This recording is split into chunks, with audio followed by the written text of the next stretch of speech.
Harish, the best academy. Good evening everyone, welcome to the Harish academy. This is Pratap. ముందుగా ఇవాళ current affairs start చేసే ముందు ఆస్పిరెంట్స్కి ఒక ముఖ్యమైన రిక్వెస్ట్ అండి. టుమారో నైట్, రేపు రాత్రి హైదరాబాద్కి బయలుదేరడం జరుగుతుందండి. ఎల్లుండి నుంచి మనం క్లాసెస్ డిజిటల్ బోర్డు పైన చెప్పుకుందాం. యాక్చువల్లీ ఇవాళ రోజునే డిజిటల్ బోర్డు పైన చెప్పాల్సి ఉంది, బట్ అన్ఫార్చునేట్లీ రీచ్ కాలేకపోయాను. సో ఎల్లుండి ఆన్వర్డ్స్ డెఫినెట్లీ మనం డిజిటల్ బోర్డు పైన చెప్పుకుందామండి. ఏవైనా పెండింగ్ టాపిక్స్, రిమైనింగ్ టాపిక్స్ ఉంటే కంప్లీట్గా తరువుగా వన్స్ హైదరాబాద్ డిజిటల్ బోర్డులో మనం డీటెయిల్గా డిస్కస్ చేసుకుందాం. సో ఇవాళ current affairs July 14, 2026 current affairs మనం డీటెయిల్గా డిస్కస్ చేసుకుందాం. ఇవాళ మన ఫస్ట్ టాపిక్ జిఐ ట్యాగ్కు సంబంధించిన ఒక ఇంపార్టెంట్ టాపిక్ అండి. మనం చూస్తూ ఉంటాం GI tag. Government of India different ప్రోడక్ట్స్కి, వివిధ రకాల ఉత్పత్తులకి జిఐ గుర్తింపులు, భౌగోళిక గుర్తింపు, జియోగ్రఫికల్ ఇండికేషన్ ట్యాగ్స్ ఇస్తుంటుంది. సో అలాంటివి మనకి న్యూస్లో ఉన్నప్పుడు ఏంటంటే మనం జనరల్గా ఫోకస్ చేయాల్సింది ఎలా అడుగుతాడంటే, జిఐ ట్యాగ్ గురించి ఇండియన్ ఎకానమీలో ఇంటలెక్చువల్ ప్రాపర్టీ రైట్స్, లేదంటే సైన్స్ అండ్ టెక్నాలజీలో ఇంటలెక్చువల్ ప్రాపర్టీ రైట్స్ గురించి, మేధో సంపత్తి హక్కుల్లో భాగంగా జిఐ ట్యాగ్స్ గురించి చదువుతాం. ఇక కరెంట్ అఫైర్స్ ఓరియంటేషన్లో ఏ ప్రోడక్ట్కి జిఐ ట్యాగ్ వచ్చింది, ఈ ప్రోడక్ట్ అసలు ఏంటి, ఏ స్టేట్కి సంబంధించిన ప్రోడక్ట్, అటువంటి బేసిక్ డీటెయిల్స్ తెలుసుకుంటే సరిపోతుందండి. సో చెప్పలేం, ఎలా అయినా అడగొచ్చు. సో ఫస్ట్ టాపిక్ వచ్చేసి జోధ్పూర్కు చెందిన దాదాపు 200 ఏళ్ల నాటి మోజరీ హస్తకళకు జిఐ గుర్తింపు లభించింది. జోధ్పూర్కు చెందిన దాదాపు 200 ఏళ్ల నాటి మోజరీ హస్తకళకు జియోగ్రఫికల్ ఇండికేషన్, భౌగోళిక గుర్తింపు లభించింది. మరి ఇక్కడ జోధ్పూర్ అనేది రాజస్థాన్లో ఉన్న ఒక ప్రాంతము. రాజస్థాన్ అంటే రాజస్థాన్కు చెందిన మోజరీ క్రాఫ్ట్, మోజరీ క్రాఫ్ట్కు జిఐ ట్యాగ్ని గవర్నమెంట్ ఆఫ్ ఇండియా ఇచ్చింది. మరి ఏంటి అసలు ఈ మోజరీ క్రాఫ్ట్? హస్తకళ అంటే చేతులతో తయారు చేస్తారు. ఇక్కడ చూస్తే ఇక్కడ ఇమేజ్లో ఫుట్వేర్ కనబడుతుంది, పాదరక్షకులు. అంటే ఇవి ఫుట్వేర్, ట్రెడిషనల్ ఫుట్వేర్. రాజస్థాన్లోని జోధ్పూర్ ప్రాంతంలో ప్రజలు, ఒక కులానికి చెందిన ప్రజలు తయారు చేసే పాదరక్షలు అని చెప్పవచ్చు. సో గుర్తుపెట్టుకోండి, traditional footwear from Rajasthan, nearly 200 year old. సుమారుగా 200 ఏళ్ళ నాటి నుంచి వీటిని తయారు చేస్తూ ఉన్నారు. మరి ఇప్పుడు వీటికి జిఐ ట్యాగ్ లభించింది. ఇవి లెదర్ ఫుట్వేర్, అంటే తోలుతో తయారు చేసే పాదరక్షకులు, లెదర్ ఫుట్వేర్ అన్న విషయం గుర్తుపెట్టుకోండి. వీటినే జోధ్పూర్ జుట్టీస్ అని కూడా పిలుస్తారు. జోధ్పూర్ మోజరీ లేదా జోధ్పూర్ జుట్టీస్. వీటిని జినగర్ అనే ఒక కమ్యూనిటీకి చెందిన ప్రజలు వీటిని తయారు చేస్తారు. జినగర్ అనే క్యాస్ట్కి చెందిన మెంబర్స్ వీటిని మ్యానుఫ్యాక్చర్ చేస్తారు, తయారు చేస్తారు. సో సింపుల్గా గుర్తుపెట్టుకోండి, it's 200 year old traditional footwear, right. మరి ఇక్కడ మెయిన్గా ఫోకస్ చేయాల్సింది science and technology point of వ్యూలో మెనీ టైమ్స్ మనం చెప్పుకుని ఉంటామండి. ఇంటలెక్చువల్ ప్రాపర్టీ రైట్స్, మేధో సంపత్తి హక్కుల్లో భాగంగా జిఐ ట్యాగ్ని గవర్నమెంట్ ఆఫ్ ఇండియా కింద ఉండే ఒక ministry of commerce and industry, పరిశ్రమలు మరియు వాణిజ్య మంత్రిత్వ శాఖ కింద ఉండే department for the promotion of industry and internal trade, DPIIT విభాగము వీటిని చూసుకుంటుంది అంతా, ఈ జిఐ ట్యాగ్లకు సంబంధించిన కార్యకలాపాలు. జిఐ రిజిస్ట్రీ వచ్చేసి చెన్నై, తమిళనాడులో ఉందని చెప్పేసి తెలుసుకున్నాం. జిఐ ట్యాగుల్ని గ్రాంట్ చేసి ఒక రిజిస్ట్రీ, దరఖాస్తు చేసుకుంటారు కదా, ఆ రిజిస్ట్రీ చెన్నై, తమిళనాడులో ఉంటుంది. జిఐకి సంబంధించి ఒక చట్టం కూడా ఉంది, 1999 GI of goods registration and protection act 1999. GI of goods registration and protection act 1999, 1999 GI registration మరియు రక్షణ చట్టం అన్న విషయం గుర్తుపెట్టుకోండి. జిఐ ట్యాగ్ని జనరల్గా ఒక ప్రోడక్ట్కి ఇస్తారు. ఇచ్చిన తర్వాత ఆ జిఐ వ్యాలిడిటీ 10 ఏళ్ల పాటు ఉంటుంది. 10 years పాటు అది జిఐ ట్యాగ్ అనేది అప్లై అవుతుంది, వర్తిస్తుంది. 10 ఏళ్ల పాటు జిఐ ట్యాగ్ అనేది ఒక ప్రోడక్ట్కి వర్తిస్తుంది. ఆ తర్వాత మళ్ళీ పునరుద్ధరించుకోవాలి. 10 ఏళ్ల తర్వాత మళ్ళీ అప్లై చేసుకోవాలి, మళ్ళీ రెన్యువల్ చేసుకోవాలి. సో గుర్తుపెట్టుకోండి, GI tag is valid for 10 years.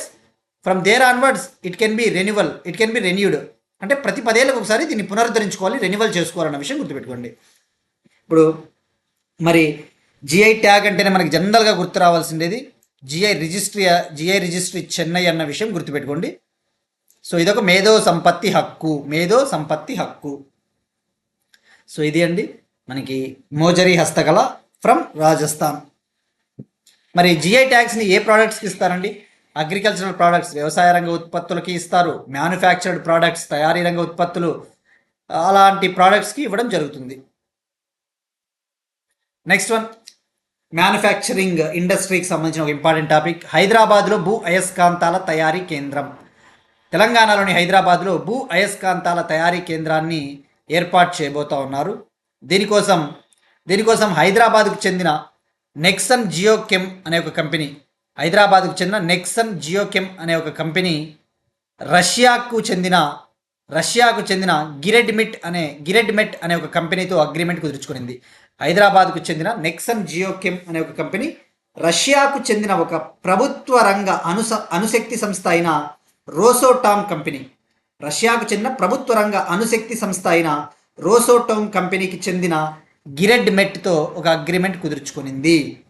మరి ఫస్ట్ ఆఫ్ ఆల్ మనం ఫోకస్ చేయాల్సింది మ్యానుఫ్యాక్చరింగ్ సెక్టార్లో భాగంగా rare earth minerals, rare earth elements, అరుదైన భూమూలకాలను ఉపయోగించి ఈ యొక్క ఎర్త్ మ్యాగ్నెట్స్ని తయారు చేస్తారు, ఈ యొక్క భూ అయస్కాంతాలని తయారు చేస్తారు. మరి ఇప్పుడు ఆ ఎర్త్ మ్యాగ్నెట్స్ని తయారు చేయడం కోసం ఒక పర్మనెంట్ మ్యాగ్నెట్ సెంటర్ని హైదరాబాద్ తెలంగాణలో ఏర్పాటు చేయబోతూ ఉన్నారు. సో మరి ఇక్కడ మనం ఫోకస్ చేయాల్సింది first science and technology. Again and again చెప్తున్నా, ఇది economy, Telangana current affair help అవుతుంది. అలానే ఎకానమీకి సంబంధించి, సైన్స్ అండ్ టెక్నాలజీకి సంబంధించి రేర్ ఎర్త్ ఎలిమెంట్స్ గురించి చదువుకోవాలి. మనం చాలాసార్లు డిస్కస్ చేసుకున్నామండి. రేర్ ఎర్త్ ఎలిమెంట్స్ అంటే అరుదైన భూమూలకాలు. ఉదాహరణకు మనకి నియోడైమియం, కొన్ని రకాల ఎలిమెంట్స్ ఉంటాయి, స్కాండియం, ఇట్రియం. మనం చాలాసార్లు డిస్కస్ చేసుకున్నామండి. ఎవరైతే కంటిన్యూస్గా వింటారో ఇది చూడంగానే వాళ్ళకి మైండ్లో స్ట్రైక్ అవుతుంది. 17 టైప్స్ ఆఫ్ ఎలిమెంట్స్, 17 రకాల మూలకాలని రేర్ ఎర్త్ ఎలిమెంట్స్ అంటారు. ఇందులో 15 ల్యాంథనాయిడ్లు ఉంటాయి, 15 ల్యాంథనాయిడ్ ఎలిమెంట్లు, 15 ల్యాంథనాయిడ్ మూలకాలు, మరొక 2 స్కాండియం, ఇట్రియం. ఈ 17 ఎలిమెంట్స్ని కలిపితే రేర్ ఎర్త్ ఎలిమెంట్స్ అంటారు.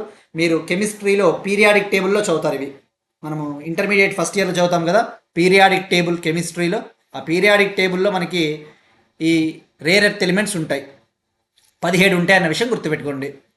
మరి ఇప్పుడు హైదరాబాద్కు చెందిన నెక్సన్ జియోకెమ్ కంపెనీ రష్యాకు చెందిన గిరెడ్మెట్ సంస్థ సహకారంతో హైదరాబాద్లో neodymium iron boron rare earth permanent magnet సెంటర్ని ఏర్పాటు చేయబోతా ఉంది. Neodymium iron boron rare earth permanent magnet తయారీ కేంద్రాన్ని ఏర్పాటు చేయబోతా ఉన్నారు. ఇక్కడ నియోడైమియం అనేది అరుదైన భూమూలకం అన్న విషయం గుర్తుపెట్టుకోండి. రేర్ ఎర్త్ ఎలిమెంట్ నియోడైమియం అనేది. ఇక ఐరన్, ఇనుము, బోరాన్ నాటే రేర్ ఎర్త్ ఎలిమెంట్. బోరాన్ అనేది రేర్ ఎర్త్ ఎలిమెంట్ కాదు. ఈ రేర్ ఎర్త్ పర్మనెంట్ మ్యాగ్నెట్ల తయారీలో ఈ నియోడైమియంని ఉపయోగిస్తారు. రైట్. మరి ఇక్కడ మనం ఫోకస్ చేయాల్సింది అసలు ఏంటి, దీని ప్రాముఖ్యత ఏంటి. ఇది ఒక ఇంటిగ్రేటెడ్ ఫెసిలిటీ అని చెప్పవచ్చు, ఒక సమగ్ర వేదిక. అంటే హైదరాబాద్లో ఏర్పాటు చేయబోయే ఈ తయారీ కేంద్రంలో ఏమేమి తయారు చేస్తారు అంటే అరుదైన భూమూలకాల ఆక్సైడ్ల తయారీని మొదలుపెట్టి తుది అయస్కాంతాల ఉత్పత్తి వరకు దేశంలోనే తయారు చేసేందుకు ఇది తొలి సమగ్ర వేదిక. అంటే ఇండియాలోనే ఫస్ట్ టైం ఒక ఇంటిగ్రేటెడ్ పర్మనెంట్ మ్యాగ్నెట్ సెంటర్ అని చెప్పవచ్చు. అంటే ఏంటి, ఈ రేర్ ఎర్త్ ఎలిమెంట్స్ ఆక్సైడ్స్ని మ్యానుఫ్యాక్చర్ చేస్తారు, అలానే ఫైనల్గా మ్యాగ్నెట్స్ని కూడా ప్రొడ్యూస్ చేస్తారు. అంటే ఒక ఇంటిగ్రేటెడ్ సమగ్ర వేదిక. So it is a country's first integrated permanent magnet facility అని చెప్పవచ్చు. ఇది ప్రాముఖ్యత. ఇక్కడ ఆస్పిరెంట్స్ కొంతమంది డౌట్లు అడుగుతూ ఉన్నారండి. లైక్ ఆంధ్రప్రదేశ్ ఎగ్జామ్స్ ప్రిపేర్ అయ్యే వాళ్ళు వేరే రాష్ట్రాల స్కీమ్లు, వేరే రాష్ట్రాల కరెంట్ అఫైర్స్ కూడా చదవాలి అంటే తప్పకుండా చదవాలండి. ఎందుకంటే ఇప్పుడు ఫర్ ఎగ్జాంపుల్ నేను చెప్పినట్టు ఇప్పుడు హైదరాబాద్లో ఏర్పాటు చేస్తూ ఉన్న ఈ కేంద్రము దేశంలోనే మొట్టమొదటి సమగ్ర పర్మనెంట్ మ్యాగ్నెట్ తయారీ కేంద్రం కాబట్టి ఇలాంటి డైరెక్ట్గా అడుగుతాడు. మనం డెఫినెట్లీ వేరే స్టేట్స్ కూడా కొన్ని చూసుకోవాలండి, 100% చూసుకోవాలి.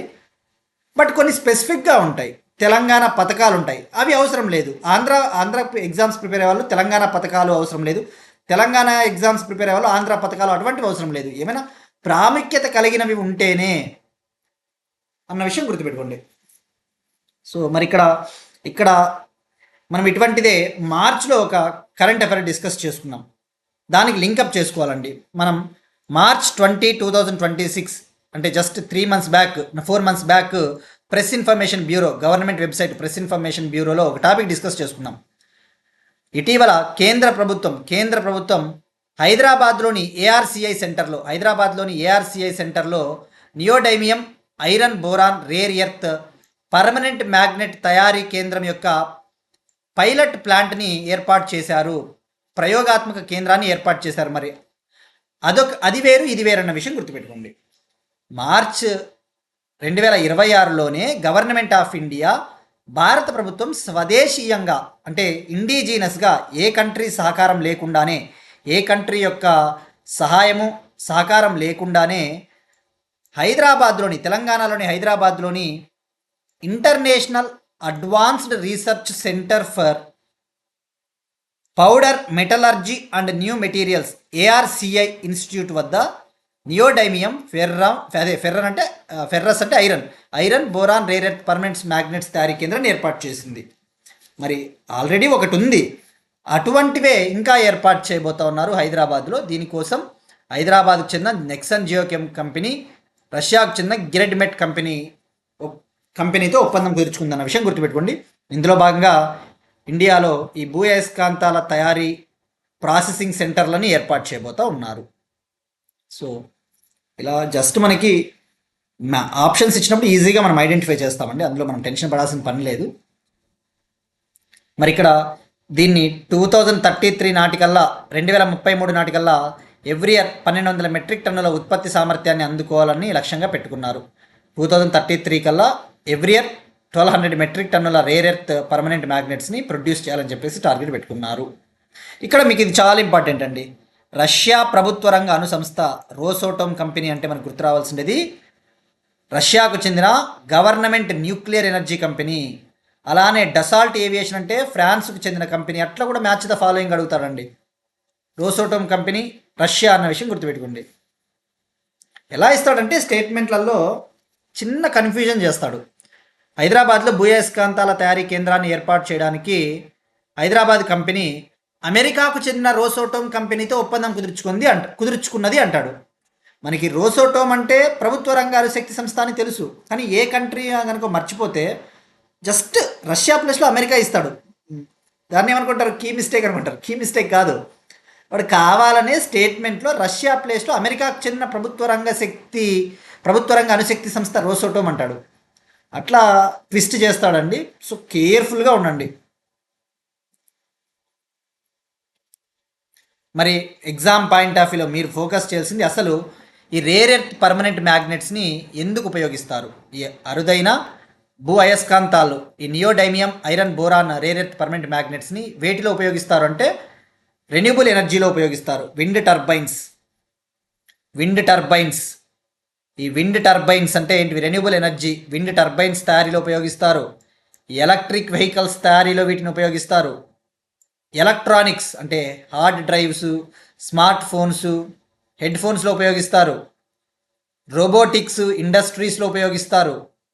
మెడికల్ టెక్నాలజీ MRI మెషిన్స్లో కూడా వీటిని ఉపయోగిస్తారు వాటి తయారీలో. సో ఇక్కడ నేను ఎందుకు ఇలాంటి టాపిక్స్ అంటే అండి, అందరూ ఏమనుకుంటారు, హైదరాబాద్లో భూయస్కాంతాల తయారీ కేంద్రము ఎవరు ఏర్పాటు చేస్తూ ఉన్నారు, ఏ కంట్రీ సహకారంతో ఏర్పాటు చేస్తూ ఉన్నారు, అక్కడితో తెలుసుకుంటే సరిపోదు.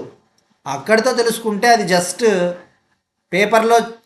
పేపర్లో చూసి కూడా చదువుకోవచ్చు. కానీ నేను చెప్పినా కదా మళ్ళీ లైక్ సిలబస్ పైన పట్టుండాలి. ఇది ఏ టాపిక్ కిందకి వస్తుందండి? సైన్స్ అండ్ టెక్నాలజీ కదా. సైన్స్ అండ్ టెక్నాలజీలో క్రిటికల్ మినరల్స్, కీలక ఖనిజాలు, రేర్ ఎర్త్ ఎలిమెంట్స్. ఈ రేర్ ఎర్త్ ఎలిమెంట్స్ అనేవి క్రిటికల్ మినరల్స్లో భాగమని నేను చాలాసార్లు చెప్పిన, గుర్తుపెట్టుకోండి. ప్రతి రేర్ ఎర్త్ ఎలిమెంట్ కూడా కీలక ఖనిజంలో భాగము, కానీ ప్రతి కీలక ఖనిజం కూడా రేర్ ఎర్త్ ఎలిమెంట్ కాదు. ప్రతి రేర్ ఎర్త్ ఎలిమెంట్ కూడా కీలక ఖనిజాలు క్రిటికల్ మినరల్స్లో భాగము, కానీ ప్రతి కీలక ఖనిజం కూడా రేర్ ఎర్త్ ఎలిమెంట్ కాదు. సో ఇట్లా చాలా కేర్ఫుల్గా ఉండాలి. ఇండియాలో 30 రకాల మినరల్స్ని క్రిటికల్ మినరల్స్గా గుర్తించారు. మనం డిస్కస్ చేసుకున్నాం చాలాసార్లు ఇలాంటివన్నీ కూడా. ఇండియాలో 30 టైప్స్ ఆఫ్ మినరల్స్ని క్రిటికల్ మినరల్స్గా గుర్తించారు. ఉదాహరణకు లిథియము, నికెలు, గ్రాఫైట్ ఇటువంటివన్నీ. సో లెక్కలేనన్ని సార్లు చెప్పుకున్నామండి ఇవి, నిజం చెప్పాలంటే ఈ టాపిక్స్. ఈరోజు సైన్స్ అండ్ టెక్నాలజీ టాపిక్స్ ఎక్కువ ఉన్నాయండి, మీరు స్క్రీన్ షాట్ తీసుకుని కూడా చదువుకోవచ్చు. Next one again science and టెక్నాలజీకి సంబంధించిన ఇంపార్టెంట్ టాపిక్ అండి. కర్ణాటకలోని చామరాజనగర్ జిల్లాలో థోరియం నిల్వలను కనుగొన్న జియోలాజికల్ సర్వే ఆఫ్ ఇండియా. కర్ణాటకలోని చామరాజనగర్ డిస్టిక్లో థోరియం రిజర్వ్స్ని geological survey of India discover చేసింది, కనుగొనింది. మరి ఎక్కడ కనుగొన్నారంటే కర్ణాటకలోని చామరాజనగర్ డిస్టిక్లోని గుండ్లుపేట తాలూకాలోని కొన్ని విలేజెస్లో కూతనూరు అనే గ్రామ పరిధిలో సుమారుగా 700 ఎకరాలలో ఈ థోరియం నిల్వల్ని కనుగొన్నారు. మరి ఇక్కడ థోరియం అంటేనే గుర్తు రావాల్సిందేది, థోరియంని న్యూక్లియర్ ఎనర్జీని ఉత్పత్తి చేయడానికి ఉపయోగిస్తారు. జనరల్గా న్యూక్లియర్ ఎనర్జీని ఉత్పత్తి చేయడానికి యురేనియంని ఉపయోగిస్తారు. కానీ ఇండియాలో యురేనియం నిల్వలు తక్కువ. కడపలో యురేనియం నిల్వలు ఉన్నాయి, కానీ యురేనియం నిల్వలు జనరల్గా తక్కువ ఇండియాలో. కానీ థోరియం నిల్వలు చాలా పుష్కలంగా ఉన్నాయి. మరి ప్రపంచంలోనే అత్యధికంగా థోరియం నిల్వలను కలిగి ఉన్న దేశం భారతదేశం. మరి ఈ థోరియంని కనుక మనం ఉపయోగించుకుంటే న్యూక్లియర్ ఎనర్జీని ఉత్పత్తి చేయవచ్చు. మనం టార్గెట్ పెట్టుకున్నాం 2047 కల్లా 100 గిగావాట్ల న్యూక్లియర్ ఎనర్జీని ఉత్పత్తి చేయాలని చెప్పేసి టార్గెట్ పెట్టుకున్నాం. 2047 కల్లా 100 గిగావాట్ న్యూక్లియర్ ఎనర్జీని ప్రొడ్యూస్ చేయాలి అంటే మనకి థోరియం నిల్వలు చాలా అవసరం. మరి మనకి సైన్స్ అండ్ టెక్నాలజీలో ఎలా అడుగుతాడు తెలుసా, థోరియం రిజర్వ్స్ ఇండియాలో ఎక్కడ ఉన్నాయి, ఏ రాష్ట్రాలలో ఉన్నాయని చెప్పేసి ఆప్షన్స్ ఇస్తాడు. మరి మీరు చూసుకుంటే ఇండియాలో థోరియం నిల్వలు ఎక్కడ ఉన్నాయి, ఇవి మోనజైట్ ఇసుకలలో లభ్యమవుతాయి. బీచ్లు ఉంటాయి కదా, ఆ బీచ్లలో లభించే మోనజైట్ శాండ్లో ఈ యొక్క థోరియం నిల్వలు లభ్యమవుతాయి. మరి బీచ్ ఎక్కడ ఉన్నాయి, ఆంధ్రప్రదేశ్లో ఈ థోరియం నిల్వలు లభ్యమవుతాయి, కేరళలో ఈ థోరియం నిల్వలు లభ్యమవుతాయి, అలానే ఒడిషా, వెస్ట్ బెంగాల్ ఇటువంటి రాష్ట్రాలలో ఈ థోరియం నిల్వలు లభ్యమవుతాయి. ఇప్పుడు కర్ణాటకలోని చామరాజనగర్ కూడా అన్న విషయం గుర్తుపెట్టుకోండి. సో ఇక్కడ ఎన్ని ఎకరాల్లో లభ్యమైంది అవి మనకు అనవసరం అండి, ఎక్కడ కనుగొన్నారో. సో కర్ణాటక కనుగొన్నారు కాబట్టి రేపు పొద్దున ఆప్షన్స్ ఇస్తాడు కర్ణాటక కూడా. మరి ఇక్కడ మీరు చూసుకుంటే థోరియం ఏ కలర్లో ఉంటుందండి, సిల్వర్ వైట్ కలర్లో ఉంటుంది. సిల్వర్ వైట్ కలర్లో ఉండే ఒక మెటల్. మరి కెమిస్ట్రీ పాయింట్ ఆఫ్ వ్యూలో చెప్పలేము, రేపు పొద్దున్న స్టేట్మెంట్లలో థోరియం నిల్వలు ఇండియాలో ఏ రాష్ట్రాల్లో ఉన్నాయని చెప్పేసి ఒక ఆప్షన్ ఇస్తాడు, మరొక ఆప్షన్లో కెమిస్ట్రీకి లింక్ చేస్తాడు. నాలాంటి వాడైతే నేనే కనుక క్వశ్చన్ పేపర్ సెట్ చేస్తే థోరియం యొక్క అటామిక్ నెంబరు 90 అంటాను, అట్లా లింకప్ చేస్తాను నేను. కెమిస్ట్రీ గుర్తుపెట్టుకోండి, థోరియం అటామిక్ నెంబర్ 90 అనే విషయం గుర్తుపెట్టుకోండి. పీరియాడిక్ టేబుల్లో చదువుతారు కెమిస్ట్రీలో, థోరియం అటామిక్ నెంబర్ 90. మరి ప్రపంచంలోనే అత్యధికంగా థోరియం నిల్వలు కలిగి ఉన్న దేశం India. India has the world's largest reserves of thorium. మరి ఎక్కడ ఉన్న ఇండియాలో థోరియం నిల్వలు ఎక్కువగా, కేరళ, ఒడిషా, ఆంధ్రప్రదేశ్, తమిళనాడు, వెస్ట్ బెంగాల్, జార్ఖండ్లో కూడా కొన్ని చోట్ల లభ్యమవుతాయి. ఎక్కువగా బీచ్ శాండ్లలో లభ్యమవుతాయి ఇవి మోనజైట్ శాండ్స్. సో ఇప్పుడు కర్ణాటక కూడా అన్న విషయం గుర్తుపెట్టుకోండి. మరి ఇండియా 3 స్టేజ్ న్యూక్లియర్ పవర్ ప్రోగ్రామ్ని అభివృద్ధి చేస్తూ ఉంది కదా, 3 స్టేజ్ల న్యూక్లియర్ పవర్ ప్రోగ్రామ్ని. అందులో థోరియంని ఉపయోగించుకుంటారు 3వ స్టేజ్లో. We're utilising thorium as a fuel for production of nuclear energy in the 3rd stage of India's 3 stage nuclear power programme. Next one, science and technology topics ఎక్కువ ఉన్నాయండి ఈరోజు. ప్రపంచంలో మొట్టమొదటి అణుశక్తితో నడిచే వాణిజ్య ఉపగ్రహం. ప్రపంచంలోనే మొట్టమొదటి అణుశక్తితో నడిచే వాణిజ్య ఉపగ్రహం. World's first commercial nuclear powered satellite. ప్రపంచంలోనే తొలిసారిగా న్యూక్లియర్ ఎనర్జీతో పనిచేసే ఒక వాణిజ్య ఉపగ్రహాన్ని స్పేస్ ఎక్స్ సంస్థ లాంచ్ చేసింది. అమెరికాకు చెందిన ఎలాన్ మస్క్కు చెందిన స్పేస్ ఎక్స్ కంపెనీ లాంచ్ చేసింది. మరి ఆ శాటిలైట్ పేరు వచ్చేసి BOHR, బోర్ శాటిలైట్. మరి అబ్రివేషన్ వచ్చేసి beta voltaic orbital high reliability satellite name, అది గుర్తుపెట్టుకోండి. స్పేస్ ఎక్స్ కంపెనీ లాంచ్ చేసింది. మరి దీన్ని అభివృద్ధి చేసిన కంపెనీ ఏది? దీన్ని అభివృద్ధి చేసిన కంపెనీ అమెరికాలోని ఫ్లోరిడాకు చెందిన సిటీ ల్యాబ్స్ అనే ఒక ఏరోస్పేస్ కంపెనీ. అమెరికాలోని ఫ్లోరిడాకు చెందిన సిటీ ల్యాబ్స్ అనే ఏరోస్పేస్ కంపెనీ తయారు చేసింది. దీన్ని ప్రయోగించింది స్పేస్ ఎక్స్ కంపెనీ. మరి ఏ రాకెట్ ద్వారా? ఫాల్కన్ 9 రాకెట్ ద్వారా. మరి ఏ మిషన్లో భాగంగా లాంచ్ చేశారు అంటే ఈ సిటీ ల్యాబ్స్ కంపెనీ యొక్క ట్రాన్స్పోర్టర్ 17 రైడ్ షేర్ మిషన్లో భాగంగా దీన్ని లాంచ్ చేశారు. ఎక్కడి నుంచి లాంచ్ చేశారు అంటే అమెరికాలోని కాలిఫోర్నియాలోని వ్యాండెన్బర్గ్ స్పేస్ ఫోర్స్ బేస్ నుంచి లాంచ్ చేశారు. ఇందులో భాగంగా ఫాల్కన్ 9 రాకెట్ 81 పేలోడ్లను కక్షలోకి ప్రవేశపెట్టింది, 81 పేలోడ్స్. మరి జనరల్గా శాటిలైట్స్ కక్షలోకి పంపించిన తర్వాత అవి సోలార్ ఎనర్జీ సహాయంతో, సోలార్ ప్యానెల్స్ సహాయంతో నడుస్తాయి. జనరల్గా శాటిలైట్స్ని ఆర్బిట్లోకి డిప్లాయ్ చేసిన తర్వాత సోలార్ ప్యానెల్స్ హెల్ప్తో అవి వర్క్ అవుతాయి. కానీ first time beta voltaic nuclear battery టెక్నాలజీని ఉపయోగించి ఈ వాణిజ్య ఉపగ్రహాన్ని అభివృద్ధి చేశారు. మరి ఇది ఎలా ఎలక్ట్రిసిటీని ఉత్పత్తి చేస్తుందంటే ట్రిటియం అనే ఒక ఎలిమెంట్, ట్రిటియం అనే ఒక మూలకంని ఉపయోగించి ఆ ఎలక్ట్రిసిటీని ఉత్పత్తి చేస్తుంది. Radioactive decay of tritium నుంచి ఎలక్ట్రిసిటీని ఉత్పత్తి చేయడం జరుగుతుంది. సో ఇది అండి ఫాల్కన్ 9 రాకెట్, బోర్ శాటిలైట్, అమెరికా. ఇట్లాంటివి మోస్ట్ ఇంపార్టెంట్ అండి. ఇంక ఎగ్జామ్లలో 100కి 1000% అడుగుతారు ఇట్లాంటివి. ఎందుకంటే world's first commercial nuclear power satellite కాబట్టి మనం నీటికి తెలుసుకుంటే సరిపోతుంది. నెక్స్ట్ వన్, డిఫెన్స్ టెక్నాలజీకి సంబంధించి కార్ల్ గుస్టాఫ్ M4 రాకెట్ లాంచర్లు. కార్ల్ గుస్టాఫ్ M4 రాకెట్ లాంచర్లు ఇండియన్ ఆర్మీ తన సైన్యంలోకి ఆయుధాలను ఎప్పటికప్పుడు సమకూర్చుకుంటుంటుంది. ఇండియన్ ఆర్మీ అవసరాల కోసం సైన్యంలోకి రకరకాల ఆయుధ రంగ ఉత్పత్తుల్ని తీసుకుంటూ ఉంటుంది, కొనుక్కుంటూ ఉంటుంది. ఇప్పుడు ఇండియన్ ఆర్మీ తన నీడ్స్ కోసం 450 curl Gustaf M4 rocket లాంచర్స్ని procure చేస్తుంది. ప్రొక్యూరింగ్ అంటే సమకూర్చుకోవడము, కొనడము, ప్రొక్యూర్మెంట్. మరి కార్ల్ గుస్టాఫ్ M4 రాకెట్ లాంచర్స్ని ఎన్ని ప్రొక్యూర్ చేస్తూ ఉంది? 450 రాకెట్ లాంచర్స్ని కొంటా ఉంది. మరి ఇక్కడ మనం ఫోకస్ చేయాల్సింది వీటిని ఎవరు డెవలప్ చేశారు, అలాంటి బేసిక్ థింగ్స్ తెలుసుకుంటే సరిపోతుంది. మరి ఫస్ట్ ఆఫ్ ఆల్ ఇవేంటివి? Carl Gustaf M4 rocket launchers అనేవి మీరు చూస్తే ఇవి మ్యాన్ పోర్టబుల్, అంటే ఒక వ్యక్తి తన షోల్డర్ పైన నుంచి లాంచ్ చేయొచ్చు. వీటి నుంచి మిస్సైల్స్ టైప్లో, అంటే అటువంటి ఆయుధాలని లాంచ్ చేయవచ్చు. సో ఇది మ్యాన్ పోర్టబుల్. మ్యాన్ పోర్టబుల్ అంటే ఏంటి? మనిషి మోసుకొని వెళ్ళవచ్చు, భుజంపై నుంచి ప్రయోగించవచ్చు. సో మరి మనం 1 by 1 తెలుసుకుందాం. ఇక్కడ M4 అంటే లేటెస్ట్ వర్షన్ అని అర్థం, 4th జనరేషన్. M4 అంటే 4th జనరేషన్. ఇవి 84 mm man portable shoulder fired multi role rifle system. 84 మిల్లీమీటర్ల మ్యాన్ పోర్టబుల్ భుజం నుంచి ప్రయోగించే rifle system Carl Gustaf M4. వీటిని అభివృద్ధి చేసింది యాక్చువల్లీ స్వీడన్కు చెందిన defence company Saab Bofors Dynamics company. వీటిని డెవలప్ చేసింది స్వీడన్కు చెందిన defence company Saab Bofors Dynamics company. మరి వీటిని ఎక్కడ తయారు చేస్తున్నారంటే ప్రస్తుతానికైతే ఇండియాలో తయారు చేస్తూ ఉన్నారు. ఇండియాలోని హర్యానాలో ఈ శాబ్ కంపెనీకి చెందిన ఒక తయారీ కేంద్రం ఉంది. అక్కడ భారతదేశంలో స్వదేశీయంగా ఉత్పత్తి చేస్తున్నారు, ఇండియాలోనే ఉత్పత్తి చేస్తూ ఉన్నారు. సో ఇండియాలోని హర్యానాలోని జజ్జర్లో ఈ శాబ్ కంపెనీకి చెందిన ఒక సెంటర్ ఉంది, ఒక మ్యానుఫ్యాక్చరింగ్ సెంటర్, తయారీ కేంద్రం ఉంది.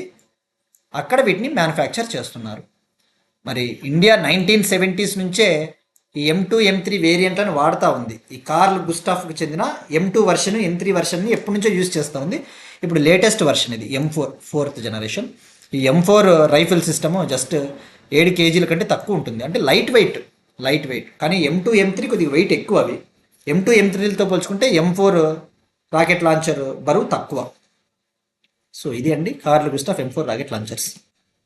నెక్స్ట్ వన్, అగైన్ స్పేస్ టెక్నాలజీకి సంబంధించి long march 10B rocket China. Long march 10B rocket China తన తొలి పునర్వినియోగ రాకెట్ బూస్టర్ను విజయవంతంగా భూమిపైకి దించింది. చైనా కంట్రీ రీయూజబుల్ రాకెట్ లాంచింగ్ని డెవలప్ చేస్తూ ఉంది. చైనా రీయూజబుల్ రాకెట్స్ని డెవలప్ చేస్తూ ఉంది. మనం డిస్కస్ చేసుకున్నాం పునర్వినియోగించదగిన రాకెట్లు, రీయూజబుల్ రాకెట్స్. ప్రపంచంలోనే మొట్టమొదటి పునర్వినియోగ రాకెట్ అంటే Falcon 9 rocket. World's first reusable rocket developed by SpaceX company, that is Falcon 9 rocket. మరి మనం ఇటీవల డిస్కస్ చేసుకున్నాం జపాన్ కంట్రీ కూడా RVX పేరిట రీయూజబుల్ రాకెట్ లాంచింగ్ టెక్నాలజీని డెవలప్ చేస్తూ ఉంది అని చెప్పేసి. RVX ఇటీవలే జపాన్కు చెందిన స్పేస్ సంస్థ జాక్సా సంస్థ RVX అనే పునర్వినియోగ నమూనా రాకెట్ని సక్సెస్ఫుల్గా ప్రయోగించిందని చెప్పేసి తెలుసుకున్నాం. ఇప్పుడు చైనా కూడా లాంగ్ మార్చ్ 10B రాకెట్ ద్వారా తన తొలి రీయూజబుల్ రాకెట్ బూస్టర్ని సక్సెస్ఫుల్గా ల్యాండ్ పైకి దించింది. మరి ఎక్కడ దీన్ని ప్రయోగించారు అంటే వెంచంగ్ కమర్షియల్ స్పేస్ లాంచ్ సైట్, చైనాలోని వెంచంగ్ కమర్షియల్ స్పేస్ లాంచ్ కేంద్రం వద్ద దీన్ని సక్సెస్ఫుల్గా పరీక్షించారు. మరి ఇక్కడ ఒక రీయూజబుల్ రాకెట్ని లాంచ్ చేసిన తర్వాత, ఒక పునర్వినియోగ రాకెట్ని ప్రయోగించిన తర్వాత, ఆ రాకెట్ శాటిలైట్ని కక్షలోకి ప్రవేశపెట్టిన తర్వాత ఆ బూస్టర్ అనేది సెపరేట్ అయిపోతుంది. ఆ బూస్టర్ విడిపోయి భూమిపైకి వస్తుంది. ఆ భూమిపైకి వచ్చినప్పుడు దీన్ని సముద్రంలో సేకరించారు. సముద్రంలో ఏర్పాటు చేసిన ఒక వేదిక మీద దీన్ని విజయవంతంగా క్యాచ్ చేశారు. మరి ఏ టెక్నాలజీని వాడారు అంటే చైనా వాళ్ళు net capture maritime system. Net capture maritime system ద్వారా ఆ యొక్క రీయూజబుల్ రాకెట్ బూస్టర్ని సేఫ్గా క్యాచ్ చేశారు ఓషన్లో, సముద్రంలో. మరి ఈ నెట్ క్యాప్చర్ మ్యారిటైమ్ సిస్టమ్ ఏంటంటే స్పెషలైజ్డ్ హుక్స్ని ఉపయోగించి, కొన్ని ప్రత్యేక హుక్స్ని ఉపయోగించి ఆ బూస్టర్ని క్యాచ్ చేస్తారు. మరి మెయిన్గా మనకి లాంగ్ మార్చ్ 10B రాకెట్ అంటే గుర్తుపెట్టుకోండి, ఇది చైనాకు చెందిన రాకెట్. ఇది సుమారుగా 16 టన్నుల ఉన్న పేలోడ్లను లోయర్ ఆర్బిట్లోకి మోసుకుని పోతుంది. చైనా యాక్చువల్లీ 2030 కల్లా, చైనా 2030 కల్లా మనుషుల్ని మూన్ పైకి పంపాలని చెప్పేసి ప్లాన్ చేస్తూ ఉంది. చైనా 2030 కల్లా హ్యూమన్ ఆస్ట్రోనాట్స్ని మూన్ పైకి, చంద్రుడిపైకి పంపించాలని చెప్పేసి ప్లాన్ చేస్తూ ఉంది. దానికి ఈ యొక్క లాంగ్ మార్చ్ 10B రాకెట్ చాలా హెల్ప్ అవుతుంది. మరి దీనివల్ల ప్రయోగ ఖర్చులు తగ్గుతాయి, లాంచింగ్ కాస్ట్లు తగ్గుతాయి. మరి ఇండియా ఎప్పటికల్లా చంద్రుడిపైకి మనుషుల్ని పంపాలనుకుంటా ఉంది? 2040. India aims to send astronauts on to the moon by 2040. 2035 కల్లా సొంత అంతరిక్ష కేంద్రాన్ని ఇండియా నిర్మించాలనుకుంటుంది. India is planning to build own dedicated Bharatiya Antariksh station by 2035. So ఇలాంటి టార్గెట్ ఇయర్స్ కూడా చాలా ఇంపార్టెంట్ అండి, target years. Next one, again space టెక్నాలజీకి సంబంధించి ఈరోజు సైన్స్ అండ్ టెక్నాలజీ టాపిక్స్ ఎక్కువ ఉన్నాయండి. నిన్న ఎన్విరాన్మెంట్ టాపిక్స్ ఎక్కువ ఉన్నాయి. సో ఆస్పిరెంట్స్ మళ్ళీ చెప్తా ఉన్నా, కొంతమంది అడుగుతూ ఉంటారు, సార్ ఈరోజు ఎస్ఎన్టీ టాపిక్లు చెప్పలేదు, ఎన్విరాన్మెంట్ టాపిక్ చెప్పలేదు, ఆంధ్ర కరెంట్ అఫైర్స్ చెప్పలేదు, తెలంగాణ కరెంట్ అఫైర్స్ చెప్పలేదు, పాలిటీ టాపిక్స్ చెప్పలేదు, ఎకానమీ టాపిక్ చెప్పలేదు అని ఒక్కోరు అంటుంటారు. కానీ నేను వాళ్ళందరికీ క్లారిటీ ఇవ్వదలుచుకున్నానండి. ఒక్కో రోజు ఒక్కొక్క డైమెన్షన్లో టాపిక్స్ ఎక్కువగా ఉంటాయి. ఒకరోజు సైన్స్ అండ్ టెక్నాలజీ టాపిక్స్ ఎక్కువ ఉంటాయి, ఎకానమీ టాపిక్స్ ఒకరోజు ఎక్కువగా ఉంటాయి. ఇంకా లేనివి మనం ఎక్కడి నుంచి తీసుకుని వస్తామండి, తీసుకురాలేము కదా. సో ఈ విషయాన్ని కూడా ఆస్పిరెంట్స్ దయచేసి అర్థం చేసుకోగలరు. Next one, Earendil 1 mission. Earendil 1 mission ఇదొక స్పేస్ మిషన్ అండి. అమెరికాకు చెందిన ఒక mirror satellite mission. America Earendil 1 అనే ఒక స్పేస్ మిషన్కు ఆమోదం తెలిపింది. మరి ఏంటిది ఇది? దీన్ని అమెరికాకు చెందిన రిఫ్లెక్ట్ ఆర్బిటాల్ అనే ఒక కంపెనీ, అనే కంపెనీ ఇయర్ ఎండ్ కల్లా లాంచ్ చేయాలని చెప్పేసి ప్లాన్ చేస్తూ ఉంది. అమెరికాకు చెందిన కాలిఫోర్నియాలోని రిఫ్లెక్ట్ ఆర్బిటాల్ అనే ఒక స్పేస్ ఆర్గనైజేషన్ ఈ సంవత్సరం చివరి కల్లా, ఇయర్ ఎండ్ కల్లా లాంచ్ చేయాలని చెప్పేసి ప్లాన్ చేస్తూ ఉంది. మరి ఏంటిది?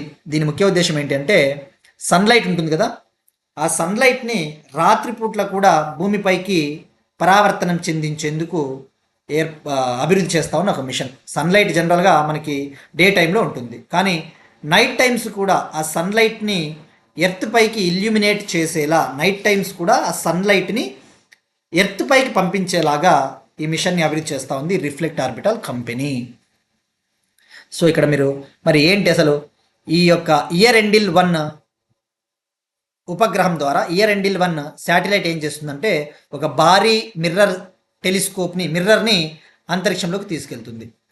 ఒక అద్దాన్ని, అంటే ఒక టైప్ ఆఫ్ మిర్రర్ని స్పేస్లో ఏర్పాటు చేస్తారు. అది సన్లైట్ని క్యాప్చర్ చేసి నైట్ టైమ్స్ భూమిపైకి పంపిస్తుంది. So to illuminate the sunlight towards the earth at night times.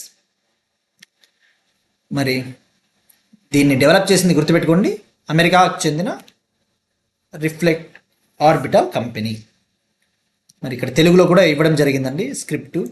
Year ఎండిల్ 1 ఉపగ్రహాన్ని 640 కిలోమీటర్ల ఎత్తులో ఏర్పాటు చేస్తారు. 640 కిలోమీటర్స్ హైట్లో ఈ శాటిలైట్ని డిప్లాయ్ చేస్తారు. అంటే ఏంటి, 640 కిలోమీటర్స్ హైట్ అంటే ఇది లోయర్ ఆర్బిట్ అండి, తక్కువ భూకక్ష. ఎర్త్ సర్ఫేస్ నుంచి సుమారుగా 400 కిలోమీటర్ల నుంచి 2000 కిలోమీటర్ల ఎత్తు వరకు ఉండే కక్షని తక్కువ భూకక్ష అంటారు. అప్రాక్సిమేట్లీ ఎర్త్ సర్ఫేస్ నుంచి అప్రాక్సిమేట్లీ సమ్ 400 కిలోమీటర్స్ నుంచి సమ్ 2000 కిలోమీటర్స్ వరకు హైట్ ఉండే ఆర్బిట్ని లోయర్ ఆర్బిట్ అంటారు. సో మరి దీనివల్ల ఏంటి, ఈ సన్లైట్ని రాత్రిపూట్ల భూమికి భూమి మీదకి పంపించడం వల్ల లాభం ఏముంటుందండి? ఏవైనా విపత్తులు వచ్చినప్పుడు మనకి ఆ లైట్ అనేది అవసరం అవుతుంది కదా, డిజాస్టర్స్ టైంలో అత్యవసర కాంతి ఇలాంటివి. సో చదువుకోవచ్చండి క్లియర్గా, సింపుల్. ఒక భారీ అద్దాన్ని పంపుతారు ఈ ఉపగ్రహం ద్వారా. నెక్స్ట్ వన్ అగైన్ డిఫెన్స్ టెక్నాలజీకి సంబంధించి ఒక ఇంపార్టెంట్ టాపిక్. బ్యాలిస్టిక్ క్షిపణుల నుంచి రక్షణకు 10 ఐరోపా దేశాల కూటమి. బ్యాలిస్టిక్ క్షిపణుల నుంచి రక్షణకు 10 ఐరోపా దేశాల కూటమి. ఐరోపా కంట్రీస్ ఒక ఇంపార్టెంట్ డెసిషన్ తీసుకున్నాయండి. శత్రు దేశాలు లాంచ్ చేసే బ్యాలిస్టిక్ మిసైల్స్ ఏవైతే ఉంటాయో ఆ బ్యాలిస్టిక్ మిసైల్స్ నుంచి తమని తాము ప్రొటెక్ట్ చేసుకోవడం కోసం ఒక అలయన్స్, ఒక కూటమిలాగా ఏర్పాటు కాబోతా ఉన్నట్టు 10 ఐరోపా దేశాలు ప్రకటించాయి. అందులో ఉక్రెయిన్ కూడా భాగమే, ఉక్రెయిన్ కూడా ఉంది. 10 European countries joined force to build anti ballistic missile capability. శత్రు దేశాలకు చెందిన బ్యాలిస్టిక్ మిసైల్స్ నుంచి ప్రొటెక్ట్ చేసుకోవాలంటే యాంటీ బ్యాలిస్టిక్ మిసైల్ క్యాపబిలిటీని డెవలప్ చేసుకోవాలి. మరి ఆ 10 దేశాలు ఏవి అంటే Ukraine, Denmark, France, Germany, Italy, Netherlands, Norway, Spain, Sweden, Britain.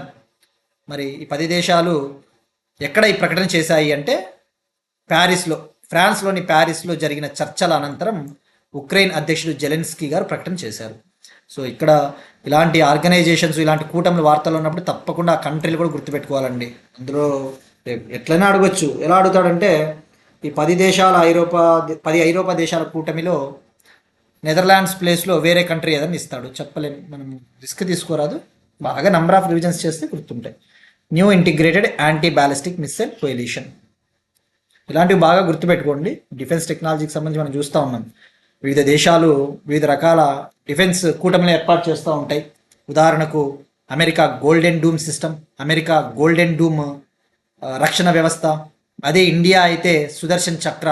మనం డిస్కస్ చేసుకున్నాం కదా, ప్రైమ్ మినిస్టర్ నరేంద్ర మోడీ గారు last year independence day speech సందర్భంగా సుదర్శన్ చక్ర ఎయిర్ డిఫెన్స్ సిస్టమ్ని డెవలప్ చేస్తూ ఉన్నట్టు ప్రకటించారు. అమెరికా అయితే గోల్డెన్ డూము, ఇజ్రాయెల్ అయితే ఐరన్ డూము. అమెరికా థాడ్ సిస్టమ్, థాడ్ అనే ఒక మిసైల్ డిఫెన్స్ వ్యవస్థ. థాడ్ ఏ కంట్రీ అండి? అమెరికా.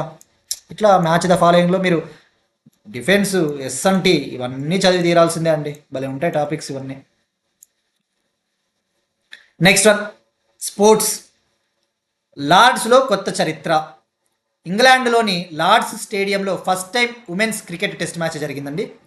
లార్డ్స్ స్టేడియం లండన్లో ఉంటుంది, United Kingdom, UK country. England country అంటారు కదా. మరి ఆ యూకేలోని లార్డ్స్ స్టేడియంలో జనరల్గా ఎప్పుడు కూడా పురుషుల టెస్ట్ క్రికెట్ మ్యాచ్లు జరుగుతాయి, మెన్స్ టెస్ట్ క్రికెట్ మ్యాచెస్. కానీ లార్డ్స్ 142 ఇయర్స్ హిస్టరీలో లార్డ్స్ క్రికెట్ గ్రౌండ్ యొక్క 142 ఏళ్ల చరిత్రలో తొలిసారిగా ఉమెన్స్ టెస్ట్ క్రికెట్ మ్యాచ్ జరిగింది. మరి ఏ దేశాల మధ్య జరిగిందంటే Indian women's cricket team, England women's cricket team. India మహిళల టెస్ట్ క్రికెట్ జట్టు, ఇంగ్లాండ్ మహిళల టెస్ట్ క్రికెట్ జట్టు మధ్య జూలై 10 నుంచి జూలై 13 వరకు మ్యాచ్ జరిగింది. యాక్చువల్లీ జూలై 14 వరకు జరగాలి, నిన్ననే మ్యాచ్ ముగిసిపోయింది. జూలై 10 నుంచి జూలై 13 వరకు India England women's test cricket మధ్య ఫస్ట్ టైం మ్యాచ్ జరిగింది. సో ఇది డెఫినెట్లీ ఇంపార్టెంట్. మరి ఆ ఏకైక టెస్ట్ మ్యాచ్లో ఇండియా విన్ అయిందండి. 270 రన్స్ తేడాతో ఇంగ్లాండ్ ఉమెన్స్ టీంని చిత్తు చేసింది. మరి ఇండియన్ ఉమెన్స్ టీంకి క్యాప్టెన్ ఎవరు అంటే ఇండియన్ ఉమెన్స్ క్రికెట్ టీంకి క్యాప్టెన్ హర్మన్ ప్రీత్. మరి మ్యాన్ ఆఫ్ ద మ్యాచ్ ఎవరు అంటే ఇండియన్ ఉమెన్ ప్లేయర్ క్రాంతికి man of the match, player of the match లభించింది. 270 పరుగుల తేడాతో గెలిచిందండి. మరి లార్డ్స్ క్రికెట్ స్టేడియంలో ఇండియా టెస్ట్ క్రికెట్ విజయం సాధించిందా గతంలో అంటే టెస్ట్ మ్యాచ్ గతంలో Kapil Dev captaincy, Mahendra Singh Dhoni captaincy, Virat Kohli captaincy తర్వాత లార్డ్స్లో టెస్ట్ మ్యాచ్ గెలిచిన భారత 4వ captain Harmanpreet. So 3 male captains, 1 female captain అనే విషయం గుర్తుపెట్టుకోండి. ఇక లార్డ్స్లో సెంచరీ కొట్టిన తొలి మహిళగా యస్తిక. లార్డ్స్లో ఈ మ్యాచ్లో యస్తిక అనే ఇండియన్ ఉమెన్ క్రికెటర్ సెంచరీ చేసింది. సో లార్డ్స్లో సెంచరీ కొట్టిన తొలి మహిళగా యస్తిక. ఇక మనం డిస్కస్ చేసుకున్నాం ఆంధ్రప్రదేశ్ నుంచి టెస్ట్ మ్యాచ్కి ఎంపికైన first women cricketer Shree Charani from Kadapa player. మనం ఇవన్నీ కూడా డిస్కస్ చేస్తున్నాం. నెక్స్ట్ వన్ 56వ international physics olympiad 2026, 56th international physics olympiad 2026 అండి. ఇవి physics olympiad, chemistry olympiad, maths olympiad జరుగుతూ ఉంటాయి కదా, విద్యార్థుల ప్రతిభను బయటకు తీయడానికి. సో 56వ international physics olympiad 2026 July 4th నుంచి జూలై 12th వరకు కొలంబియా దేశంలోని బుకరమంగా అనే సిటీలో జరిగింది. కొలంబియా కంట్రీలోని బుకరమంగా అనే సిటీలో జరిగిందండి. ఇందులో ఇండియన్ స్టూడెంట్స్ 5 గోల్డ్ మెడల్స్ సాధించారు. సో ఇండియా ఫస్ట్ ప్లేస్ సాధించింది ఈ టోర్నమెంట్లో. నాట్ ఓన్లీ ఇండియాతో పాటు Russia, China, Kazakhstan, south Korea, Taiwan ఈ దేశాలు ఫస్ట్ ప్లేస్లో నిలిచాయి. ఇండియాతో పాటు Russia, China, Kazakhstan, south Korea, Taiwan first ప్లేస్లో నిలిచాయి. 87 కంట్రీస్ నుంచి 381 స్టూడెంట్స్ పాల్గొన్నారు. మరి ఇండియన్ ఒలింపియాడ్ ప్రోగ్రామ్కి ఎవరు నేతృత్వం వహించారు అంటే Homi Bhabha centre for science education దీనికి నేతృత్వం వహించింది. మరి డిపార్ట్మెంట్ ఆఫ్ అటామిక్ ఎనర్జీకి సెక్రటరీ ఎవరున్నారండి? అణు విభాగ సెక్రటరీ డాక్టర్ అజిత్ కుమార్ మొహంతి గారు. These are today's current affairs అండి. Will meet you again tomorrow and thank you everyone.